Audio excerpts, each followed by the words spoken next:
The Old Curiosity Shop by Charles Dickens. Chapter 1. Night is generally my time for walking. In the summer I often leave home early in the morning, and roam about fields and lanes all day, or even escape for days or weeks together. But, saving in the country, I seldom go out until after dark, though, heaven be thanked, I love its light, and feel the cheerfulness it sheds upon the earth as much as any creature living. I have fallen insensibly into this habit, both because it favours my infirmity, and because it affords me greater opportunity of speculating on the characters and occupations of those who fill the streets. The glare and hurry of broad noon are not adapted to idle pursuits like mine. A glimpse of passing faces, caught by the light of a street lamp or a shop window, is often better for my purpose than their full revelation in the daylight. And, if I must add the truth, night is kinder in this respect than day, which too often destroys an air-built castle at the moment of its completion, without the least ceremony or remorse. That constant pacing to and fro, that never-ending restlessness, that incessant tread of feet wearing the rough stones smooth and glossy, is it not a wonder how the dwellers in narrow ways can bear to hear it? Think of a sick man in such a place as St. Martin's Court, listening to the footsteps, and in the midst of pain and weariness, obliged, despite himself, as though it were a task he must perform, to detect the child's step from the man's, the slipshod beggar from the booted exquisite, the lounging from the busy, the dull heel of the sauntering outcast from the quick tread of an expectant pleasure-seeker. Think of the hum and noise always being present to his sense, and of the stream of life that will not stop pouring on, through all his restless dreams, as if he were condemned to lie, dead but conscious, in a noisy churchyard, and had no hope of rest for centuries to come. Then the crowds for ever passing and repassing on the bridges, on those which are free of toil at last, where many stop on fine evenings, looking listlessly down upon the water with some vague idea that by and by it runs between green banks, which grow wider and wider until at last it joins the broad vast sea, where some halt to rest from heavy loads, and think as they look over the parapet that to smoke and lounge away one's life, and lie sleeping in the sun upon a hot tarpaulin, in a dull, slow, sluggish barge, must be happiness unalloyed, and where some, and a very different class, pause with heavier loads than they, remembering to have heard or read in old time that drowning was not a hard death, but of all means of suicide the easiest and best. Covent Garden Market at sunrise, too, in the spring or summer, when the fragrance of sweet flowers is in the air, overpowering even the unwholesome streams of last night's debauchery, and driving the dusky thrush whose cage is hung outside a garret window all night long, half mad with joy. Poor bird! The only neighbouring thing at all akin to the other little captives, some of whom, shrinking from the hot hands of drunken purchasers, lie drooping on the path already, while others, soddened by close contact, await the time when they shall be watered and freshened up to please more sober company, and make old clerks who pass them on their road to business wonder what has filled their breasts with visions of the country. But my present purpose is not to expatiate upon my walks. The story I am about to relate, and to which I shall recur at intervals, arose out of one of these rambles, and thus I have been led to speak of them by way of preface. One night I had roamed into the city, and was walking slowly on in my usual way, musing upon a great many things, when I was arrested by an inquiry, the purport of which did not reach me, but which seemed to be addressed to myself, and was preferred in a soft, sweet voice that struck me very pleasantly. I turned hastily round, and found at my elbow a pretty little girl, who begged to be directed to a certain street at a considerable distance, and indeed in quite another quarter of the town. "It is a very long way from here," said I, "my child." "I know that, sir," she replied timidly. "I am afraid it is a very long way, for I came from there to-night." "Alone?" said I, in some surprise. "Oh, yes, I don't mind that, but I am a little frightened now, for I had lost my road." "And what made you ask it of me? Suppose I should tell you wrong?" "I am sure you will not do that," said the little creature. "You are such a very old gentleman, and walk so slow yourself." I cannot describe how much I was impressed by this appeal, and the energy with which it was made, which brought a tear into the child's clear eye, and made her slight figure tremble as she looked up into my face. "Come," said I, "I'll take you there." She put her hand in mine as confidingly as if she had known me from her cradle, and we trudged away together, the little creature accommodating her pace to mine, and rather seeming to lead and take care of me than I to be protecting her. I observed that every now and then she stole a curious look at my face, as if to make quite sure that I was not deceiving her, and that these glances, very sharp and keen they were too, seemed to increase her confidence at every repetition. For my part, my curiosity and interest were at least equal to the child's, for child she certainly was, although I thought it probable, from what I could make out, that her very small and delicate frame imparted a peculiar youthfulness to her appearance. Though more scantily attired than she might have been, she was dressed with perfect neatness, and betrayed no marks of poverty or neglect. "Who has sent you so far by yourself?" said I. "Someone who is very kind to me, sir." "And what have you been doing?"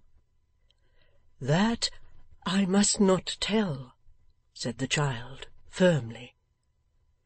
There was something in the manner of this reply which caused me to look at the little creature with an involuntary expression of surprise, for I wondered what kind of errand it might be that occasioned her to be prepared for questioning.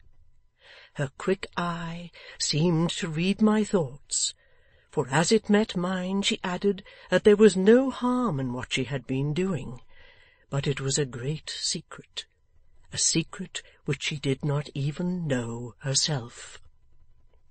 This was said with no appearance of cunning or deceit, but with an unsuspicious frankness that bore the impress of truth. She walked on as before, growing more familiar with me as we proceeded, and talking cheerfully by the way, but she said no more about her home, beyond remarking that we were going quite a new road, and asking if it were a short one. While we were thus engaged, I revolved in my mind 100 different explanations of the riddle, and rejected them every one. I really felt ashamed to take advantage of the ingenuousness or grateful feeling of the child for the purpose of gratifying my curiosity. I love these little people, and it is not a slight thing when they, who are so fresh from God, love us. As I had felt pleased at first by her confidence, I determined to deserve it, and to do credit to the nature which had prompted her to repose it in me. There was no reason, however, why I should refrain from seeing the person who had inconsiderately sent her to so great a distance by night and alone, and as it was not improbable that if she found herself near home, she might take farewell of me and deprive me of the opportunity, I avoided the most frequented ways and took the most intricate, and thus it was not until we arrived in the street itself that she knew where we were. Clapping her hands with pleasure and running on before me for a short distance, my little acquaintance stopped at a door, and remaining on the step till I came up, knocked at it when I joined her. A part of this door was of glass, unprotected by any shutter, which I did not observe at first, for all was very dark and silent within, and I was anxious, as indeed the child was also, for an answer to our summons. When she had knocked twice or thrice, there was a noise as if some person were moving inside, and at length a faint light appeared through the glass, which, as it approached very slowly, the bearer having to make his way through a great many scattered articles, enabled me to see both what kind of person it was who advanced, and what kind of place it was through which he came. It was an old man with long grey hair, whose face and figure, as he held the light above his head and looked before him as he approached, I could plainly see. Though much altered by age, I fancied I could recognize in his spare and slender form something of that delicate mould which I had noticed in a child. Their bright blue eyes were certainly alike, but his face was so deeply furrowed and so very full of care that here all resemblance ceased. The place through which he made his way at leisure was one of those receptacles for old and curious things which seem to crouch in odd corners of this town, and to hide their musty treasures from the public eye in jealousy and distrust. There were suits of mail standing like ghosts in armour here and there, fantastic carvings brought from monkish cloisters, rusty weapons of various kinds, distorted figures in china and wood and iron and ivory, tapestry and strange furniture that might have been designed in dreams. The haggard aspect of the little old man was wonderfully suited to the place. He might have groped among old churches and tombs and deserted houses and gathered all the spoils with his own hands. There was nothing in the whole collection but was in keeping with himself, nothing that looked older or more worn than he. As he turned the key in the lock, he surveyed me with some astonishment, which was not diminished when he looked from me to my companion. The door being opened, the child addressed him as grandfather, and told him the little story of our companionship. "Why, bless thee, child," said the old man, patting her on the head, "how couldst thou miss thy way? What if I had lost thee, Nell?" "I would have found my way back to you, grandfather," said the child boldly. "Never fear." The old man kissed her. Then turning to me and begging me to walk in, I did so. The door was closed and locked. Preceding me with the light, he led me through the place I had already seen from without, into a small sitting-room behind, in which was another door opening into a kind of closet, where I saw a little bed, that a fairy might have slept in, it looked so very small, and was so prettily arranged. The child took a candle and tripped into this little room, leaving the old man and me together. "You must be tired, sir," said he, as he placed a chair near the fire. "How can I thank you?" "By taking more care of your grandchild another time, my good friend," I replied. "More care?" said the old man in a shrill voice. "More care of Nelly? Why, who ever loved a child as I love Nell?"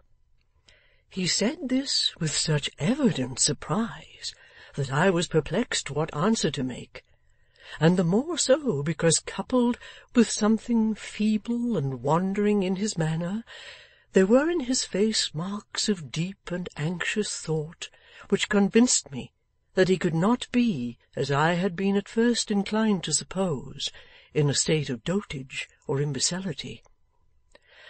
"I don't think you consider," I began.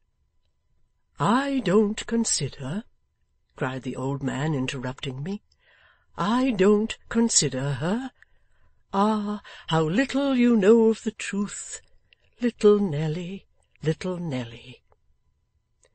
It would be impossible for any man, I care not what his form of speech might be, to express more affection than the dealer in curiosities did, in these 4 words. I waited for him to speak again, but he rested his chin upon his hand, and shaking his head twice or thrice, fixed his eyes upon the fire. While we were sitting thus in silence, the door of the closet opened, and the child returned, her light brown hair hanging loose about her neck, and her face flushed with the haste she had made to rejoin us. She busied herself immediately in preparing supper, and while she was thus engaged, I remarked that the old man took an opportunity of observing me more closely than he had done yet. I was surprised to see that all this time everything was done by the child, and that there appeared to be no other persons but ourselves in the house. I took advantage of a moment when she was absent to venture a hint on this point, to which the old man replied that there were few grown persons as trustworthy or as careful as she.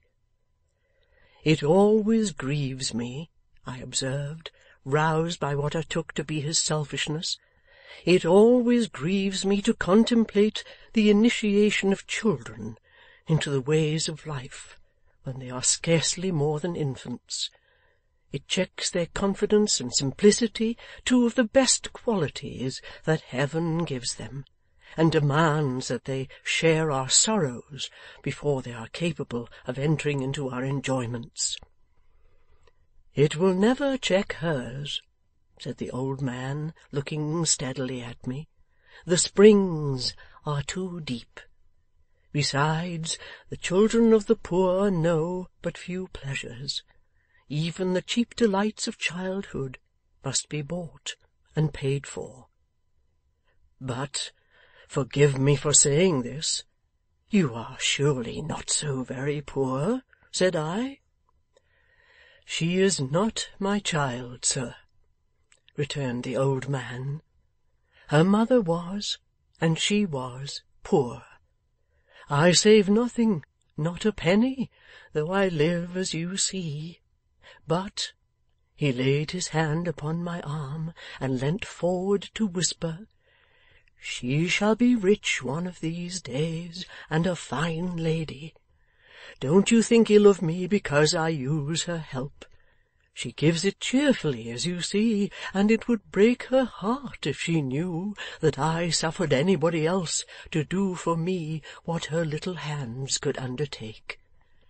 I don't consider," he cried with sudden querulousness, "why, God knows that this one child is the thought and object of my life, and yet he never prospers me. No, never." At this juncture the subject of our conversation again returned, and the old man, motioning to me to approach the table, broke off and said no more. We had scarcely begun our repast when there was a knock at the door by which I had entered, and Nell, bursting into a hearty laugh, which I was rejoiced to hear, for it was childlike and full of hilarity, said it was no doubt dear old Kit coming back at last. "Foolish Nell," said the old man, fondling with her hair, "she always laughs at poor Kit." The child laughed again, more heartily than before. I could not help smiling from pure sympathy. The little old man took up a candle and went to open the door. When he came back, Kit was at his heels. Kit was a shock-headed, shambling, awkward lad, with an uncommonly wide mouth, very red cheeks, a turned-up nose, and certainly the most comical expression of face I ever saw. He stopped short at the door on seeing a stranger, twirled in his hand a perfectly round old hat without any vestige of a brim, and resting himself now on one leg and now on the other, and changing them constantly, stood in the doorway looking into the parlour with the most extraordinary leer I ever beheld. I entertained a grateful feeling towards the boy from that minute, for I felt that he was the comedy of the child's life. "A long way, wasn't it, Kit?" said the little old man. "Why, then it was a goodish stretch, master," returned Kit. "Of course you have come back hungry?" "Why, then, I do consider myself rather so, master," was the answer. The lad had a remarkable manner of standing sideways as he spoke, and thrusting his head forward over his shoulder, as if he could not get at his voice without that accompanying action. I think he would have amused one anywhere, but the child's exquisite enjoyment of his oddity, and the relief it was to find that there was something she associated with merriment in a place that appeared so unsuited to her, were quite irresistible. It was a great point, too, that Kit himself was flattered by the sensation he created, and after several efforts to preserve his gravity, burst into a loud roar, and so stood with his mouth wide open and his eyes nearly shut, laughing violently. The old man had again relapsed into his former abstraction, and took no notice of what passed, but I remarked that when her laugh was over, the child's bright eyes were dimmed with tears, called forth by the fullness of heart with which she welcomed her uncouth favourite after the little anxiety of the night. As for Kit himself, whose laugh had been all the time one of that sort which very little would change into a cry, he carried a large slice of bread and meat and a mug of beer into a corner, and applied himself to disposing of them with great voracity. "Ah," said the old man, turning to me with a sigh, as if I had spoken to him but that moment, "you don't know what you say when you tell me that I don't consider her." "You must not attach too great weight to a remark founded on first appearances, my friend," said I. "No," returned the old man thoughtfully, "no. Come hither, Nell." The little girl hastened from her seat and put her arm about his neck. "Do I love thee, Nell?" said he. "Say, do I love thee, Nell, or no?" The child only answered by her caresses, and laid her head upon his breast. "Why dost thou sob?" said the grandfather, pressing her closer to him, and glancing towards me. "Is it because thou know'st I love thee, and dost not like that I should seem to doubt it by my question? Well, well, then let us say I love thee dearly. Indeed, indeed you do, replied the child with great earnestness. Kit knows you do.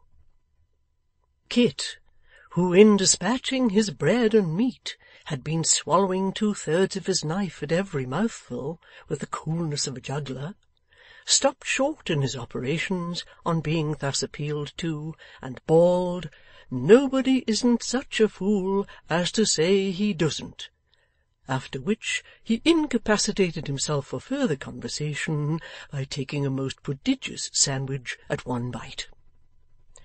"She is poor now," said the old man, patting the child's cheek, "but I say again that the time is coming when she shall be rich. It has been a long time coming, but it must come at last. A very long time, but it surely must come. It has come to other men who do nothing but waste and riot. When will it come to me?" "I am very happy as I am, grandfather," said the child. "Tush, tush," returned the old man. "Thou dost not know. How shouldst thou?" Then he muttered again between his teeth, "The time must come. I am very sure it must. It will be all the better for coming late."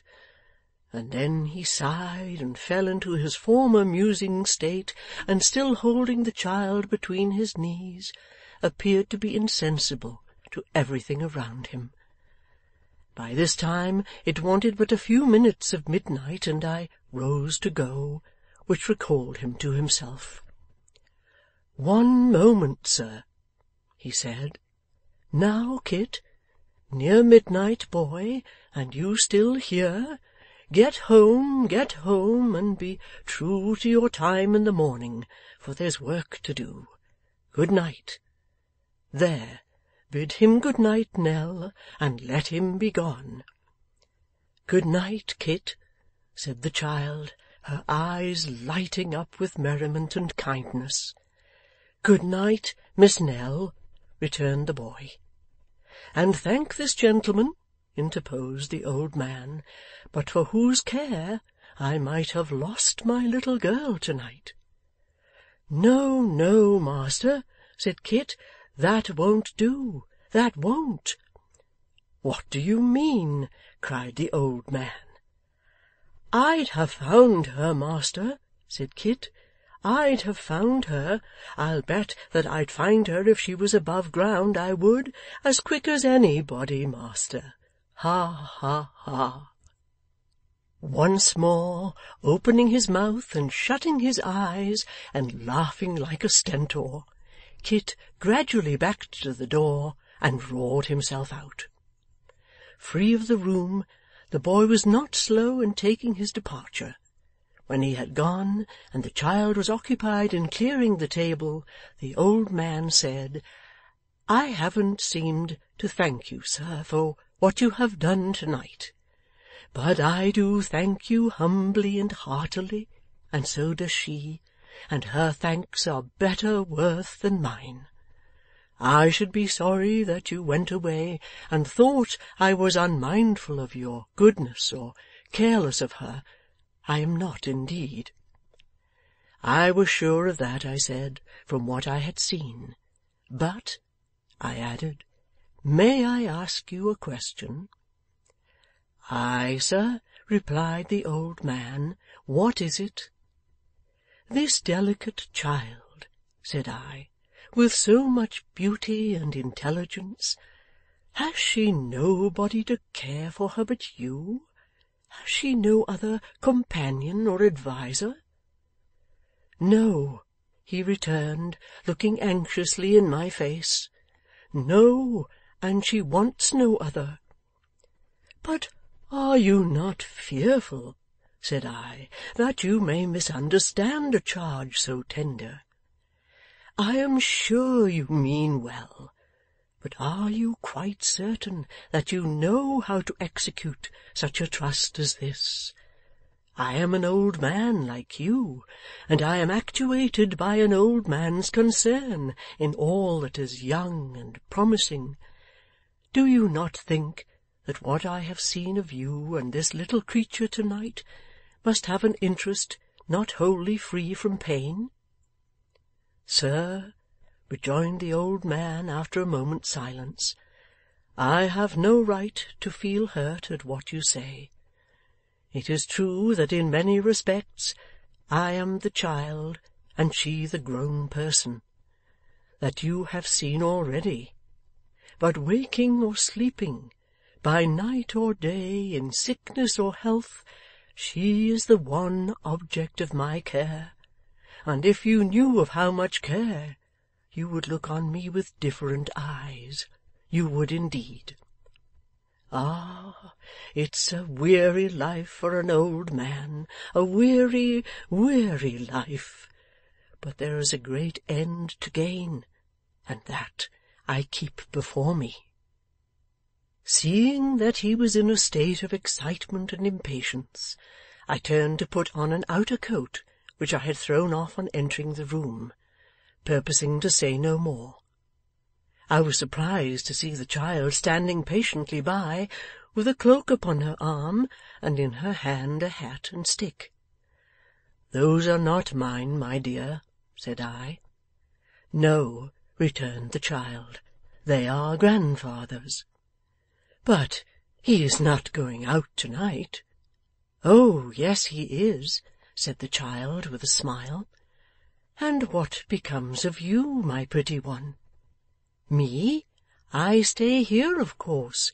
I always do.' I looked in astonishment towards the old man, but he was, or feigned to be, busied in the arrangement of his dress. From him I looked back to the slight, gentle figure of the child. Alone, in that gloomy place all the long dreary night. She evinced no consciousness of my surprise, but cheerfully helped the old man with his cloak, and when he was ready took a candle to light us out. Finding that we did not follow as she expected, she looked back with a smile and waited for us. The old man showed by his face that he plainly understood the cause of my hesitation, but he merely signed to me, with an inclination of the head, to pass out of the room before him, and remained silent. I had no resource but to comply. When we reached the door, the child, setting down the candle, turned to say good night, and raised her face to kiss me. Then she ran to the old man, who folded her in his arms, and bade God bless her. "Sleep soundly, Nell," he said in a low voice, "and angels guard thy bed. Do not forget thy prayers, my sweet." "No, indeed," answered the child fervently. "They make me feel so happy." "That's well. I know they do. They should," said the old man. "Bless thee 100 times. Early in the morning I shall be home." "You'll not ring twice," returned the child. "The bell wakes me, even in the middle of a dream." With this they separated. The child opened the door, now guarded by a shutter, which I had heard the boy put up before he left the house, and with another farewell, whose clear and tender note I have recalled 1,000 times, held it until we had passed out. The old man paused a moment while it was gently closed and fastened on the inside, and satisfied that this was done, walked on at a slow pace. At the street corner he stopped, and regarding me with a troubled countenance, said that our ways were widely different, and he must take his leave. I would have spoken, but summoning up more alacrity than might have been expected in one of his appearance, he hurried away, I could see that twice or thrice he looked back, as if to ascertain if I were still watching him, or perhaps to assure himself that I was not following at a distance. The obscurity of the night favoured his disappearance, and his figure was soon beyond my sight. I remained standing on the spot where he had left me, unwilling to depart, and yet unknowing why I should loiter there. I looked wistfully into the street we had lately quitted, and after a time directed my steps that way. I passed and repassed the house, and stopped and listened at the door. All was dark and silent as the grave. Yet I lingered about, and could not tear myself away, thinking of all possible harm that might happen to the child, of fires and robberies and even murder, and feeling as if some evil must ensue if I turned my back upon the place. The closing of a door or window in the street brought me before the curiosity dealers once more. I crossed the road and looked up at the house, to assure myself that the noise had not come from there. No. It was black, cold, and lifeless as before. There were few passengers astir. The street was sad and dismal, and pretty well my own. A few stragglers from the theatres hurried by, and now and then I turned aside to avoid some noisy drunkard as he reeled homewards, but these interruptions were not frequent, and soon ceased. The clocks struck 1. Still I paced up and down, promising myself that every time should be the last, and breaking faith with myself on some new plea as often as I did so. The more I thought of what the old man had said, and of his looks and bearing, the less I could account for what I had seen and heard. I had a strong misgiving that his nightly absence was for no good purpose. I had only come to know the fact through the innocence of the child, and though the old man was by at the time and saw my undisguised surprise, he had preserved a strange mystery upon the subject, and offered no word of explanation. These reflections naturally recalled again, more strongly than before, his haggard face, his wandering manner, his restless, anxious looks. His affection for the child might not be inconsistent with villainy of the worst kind. Even that very affection was in itself an extraordinary contradiction, or how could he leave her thus? Disposed as I was to think badly of him, I never doubted that his love for her was real. I could not admit the thought, remembering what had passed between us, and the tone of voice in which he had called her by her name. "Stay here, of course," the child had said in answer to my question. "I always do." What could take him from home by night, and every night? I called up all the strange tales I had ever heard of dark and secret deeds committed in great towns and escaping detection for a long series of years. Wild as many of these stories were, I could not find one adapted to this mystery, which only became the more impenetrable in proportion as I sought to solve it. Occupied with such thoughts as these, and a crowd of others all tending to the same point, I continued to pace the street for 2 long hours. At length the rain began to descend heavily, and then, overpowered by fatigue, though no less interested than I had been at first, I engaged the nearest coach, and so got home. A cheerful fire was blazing on the hearth, the lamp burned brightly, my clock received me with its old familiar welcome.